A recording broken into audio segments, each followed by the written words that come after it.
Hello, everybody. Welcome back to my channel Learn English with Josh.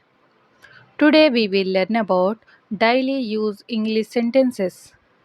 If you are new to this channel, please like and subscribe. మీలో ఎవరికైనా నా content నచ్చినట్లయితే please దయచేసి like చేసి subscribe చేయండి. Let's start. జరిగిందే చెప్పాను. జరిగిందే చెప్పాను. ఇంగ్లీష్లో ఏ విధంగా చెప్పాలి? I told what happened. I told what happened అని అంటాం. See the next one. చూసిందే చెప్పాను. చూసిందే చెప్పాను అని చెప్పడానికి ఇంగ్లీష్లో I told you what I saw. I told you what I saw అని అంటాం. See the next one. ఒక్కసారి చెప్తే అర్థం కాదా. ఒక్కసారి చెప్తే అర్థం కాదా అని అడిగే సందర్భాలు వస్తూ ఉంటాయి కదా డైలీ లైఫ్ కాన్వర్జేషన్స్లో. ఇంగ్లీష్లో ఏ విధంగా చెప్పాలి? Don't you understand if I tell you once. Don't you understand if I tell you once అని అంటాం. See the next one. మీరు సంతోషంగా ఉన్నారా. మీరు సంతోషంగా ఉన్నారా. ఇంగ్లీష్లో ఏ విధంగా అడగాలి ఎవరినైనా అడిగేటప్పుడు? Are you feeling happy. Are you feeling happy అని అంటాం. See the next one. అసలు ఏం జరిగింది. అసలు ఏం జరిగింది. ఇంగ్లీష్లో ఏ విధంగా చెప్పాలి? What exactly happened. What exactly happened అని అంటాం. See the next one. అతనికి సిగ్గు లేదా. అతనికి సిగ్గు లేదా. ఇంగ్లీష్లో ఏ విధంగా చెప్పాలి? Is he shameless. Is he shameless అని అంటాం. See the next one. నేను ఇంకెలా ఆడాలి. నేను ఇంకెలా ఆడాలి అనే సందర్భాలు వస్తూ ఉంటాయి కదా ఇంగ్లీష్లో ఏ విధంగా చెప్పాలి? How else should I play. How else should I play అని అంటాం. See the next one. నేను ఇంకెలా నేర్చుకోవాలి. నేను ఇంకెలా నేర్చుకోవాలి.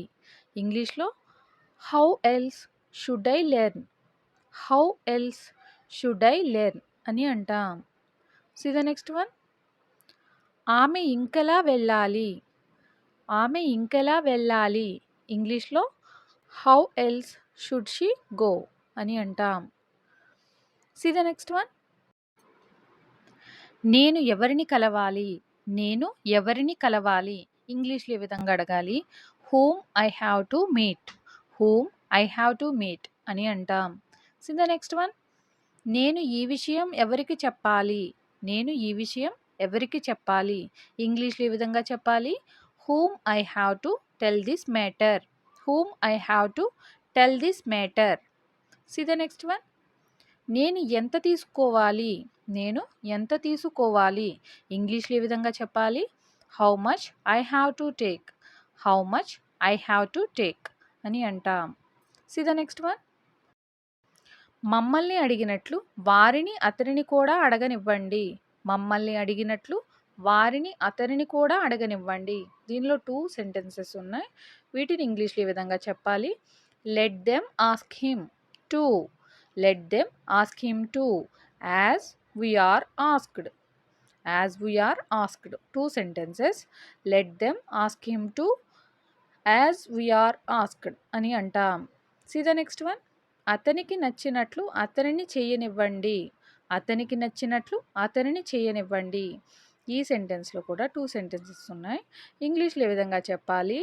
Let him do as he likes. Let him do as he likes అని అంటాం. See the next one. మనం అతనితో మాట్లాడినప్పుడు వారు అక్కడే ఉన్నారు.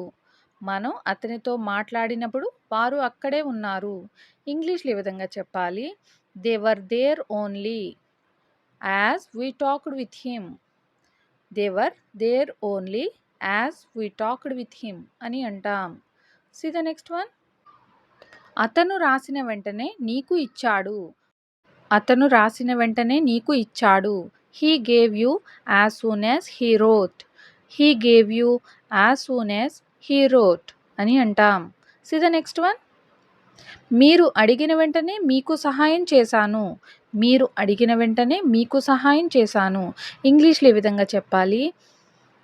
I helped you as soon as you asked me. I helped you as soon as you asked me. See the next one. As much as అంటే అంతా, తెలుగులో అంతా అని అంటాం. See the next one. నేను చేయగలిగినంత సహాయం చేస్తాను. నేను చేయగలిగినంత సహాయం చేస్తాను. ఇంగ్లీష్లో I help as much as I can. I help as much as I can అని అంటాం. See the next one. అతడు మాట్లాడగలిగినంత మాట్లాడాడు. అతడు మాట్లాడగలిగినంత మాట్లాడాడు. ఇంగ్లీష్‌లో ఈ విధంగా చెప్పాలి. అంతా అని వచ్చేసరికి యాజ్ మచ్ యాజ్ యూజ్ చేయాలి. So, he spoke as much as he can. He spoke as much as he can అని అంటాం. See the next one. ఆమె చెప్పగలిగినంత చెబుతుంది. ఆమె చెప్పగలిగినంత చెబుతుంది. ఇంగ్లీష్‌లో she tells as much as she can. She tells as much as she can అని అంటాం. See the next one. విద్యార్థులు రాయగలిగినంత రాశారు. విద్యార్థులు రాయగలిగినంత రాశారు. ఇంగ్లీష్‌లో ఈ విధంగా చెప్పాలి. Students rote as much as they can. Students rote as much as they can. రాయగలిగినంత, చేయగలిగినంత, చెప్పగలిగినంత వీటన్నిటికీ కూడా యాజ్ మచ్ యాజ్ యూజ్ చేస్తాం. See the next one. అంతవరకు, అంతవరకుని ఇంగ్లీష్‌లో యాజ్ ఫార్ యాజ్ అని అంటాం. నాకు తెలిసినంత వరకు ఇంగ్లీష్‌లో ఏ విధంగా చెప్పాలి. As far as I know. As far as I know అని అంటాం. అతనికి తెలిసినంత వరకు అని చెప్పడానికి ఇంగ్లీష్‌లో as far as he knows. As far as he knows అని అంటాం. ఎగ్జాంపుల్‌గా, మీకు తెలిసినంత వరకు అతను ఒక ఉపాధ్యాయుడు.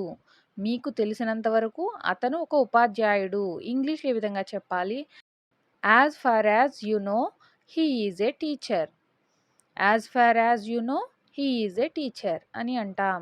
See the next one. హేమకు తెలిసినంత వరకు అతను మంచివాడు కాదు. హేమకు తెలిసినంత వరకు అతను మంచివాడు కాదు. ఇంగ్లీష్‌లో as far as Hema knows he is not a good person. As far as Hema knows he is not a good person అని అంటాం. నాకు తెలిసినంత వరకు అతను ఇక్కడికి రాలేదు. నాకు తెలిసినంత వరకు అతను ఇక్కడికి రాలేదు. ఇంగ్లీష్‌లో as far as I know he didn't come here. As far as I know he didn't come here అని అంటాం. Thank you for watching. Keep practising everybody. Please like and subscribe. Learn English with జోష్.